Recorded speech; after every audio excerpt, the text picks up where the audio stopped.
ज्या झोपडीत द्रौपदी तन्मयतेने प्रार्थना करीत होती तेथे श्रीकृष्ण धावत धावत आले, तेथे प्रगट झाले. अशा तन्मयतेने कीर्तन करा की भगवंताने आलिंगन देऊन तुम्हाला म्हटले पाहिजे की डोळे उघड, मी आलो आहे. भगवंत द्रौपदीला म्हणाले, पहा द्रौपदी, मी आलो आहे. मला फार भूक लागली आहे, काही खायला दे. द्रौपदी हात जोडून म्हणाली, देवा, आम्ही तर सर्वस्वी लुटले गेलो आहोत.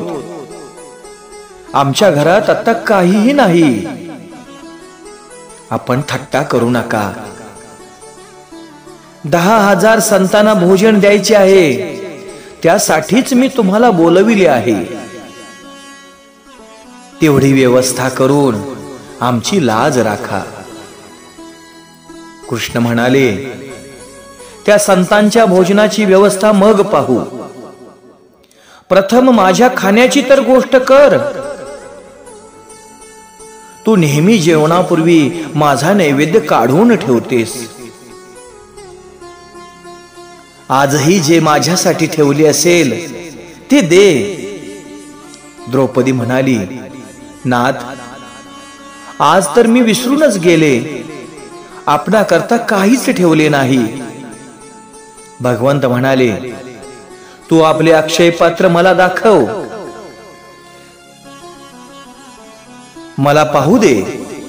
कदाचित त्यात काही असेल. द्रौपदीने अक्षय पात्र कृष्णाच्या हातात ठेवले. त्यांनी पाहिले तो त्यात एक भाजीचे पान त्यांना दिसले. तसे पाहिले तर त्या अक्षय पात्रात ते भाजीचे पान कुठून येऊ शकते. परंतु भगवंताने आपल्या प्रेम शक्तीने ते पान उत्पन्न केले व ते पान खाल्ले. परमेश्वराला जेव्हा जीव काही प्रेमाने देतो तेव्हा परमेश्वर तृप्त होतो. अंतर्यामी रूपाने तो सर्व जीवात व्याप्त आहे. म्हणून जेव्हा त्या परमेश्वराची तृप्ती होते तेव्हा सर्व जीव तृप्त होतात. परमेश्वरांना 1000 वेळा म्हटले तर एखाद्या वेळी ते भोग ग्रहण करतात. कृष्णाला रोज नैवेद्य दाखवा. एखाद्या दिवशी जर त्याने एखादा पदार्थ खाल्ला तर तुमचा बेडा पार झालाच म्हणून समजा. परमेश्वराला अल्पसा का होईना पण नैवेद्य भक्ती भावाने अर्पण केला तर साऱ्या जगाला भोजन दिल्याचे पुण्य मिळेल. भगवंत द्रौपदीला म्हणतात, आज ह्या जगातील सर्व जीव तृप्त झाले आहेत. भगवंत, दुर्वास आणि अन्य 10,000 संत सर्वच तृप्त झाले आहेत. युधिष्ठिराने जाणाऱ्या ब्राह्मणांना थांबवले. भीम संतांना बोलावू लागला तर ते तृप्तीचे ढेकर देत होते. जेवणाला येण्याचे नावही ते घेत नव्हते.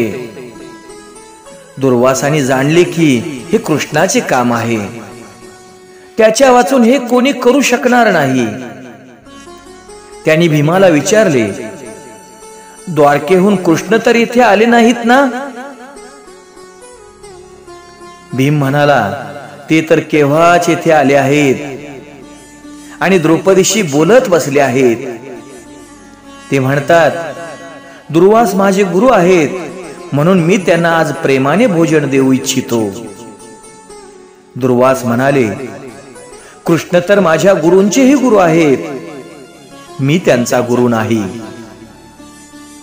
आता मला भोजन करण्याची मुळीच इच्छा नाही.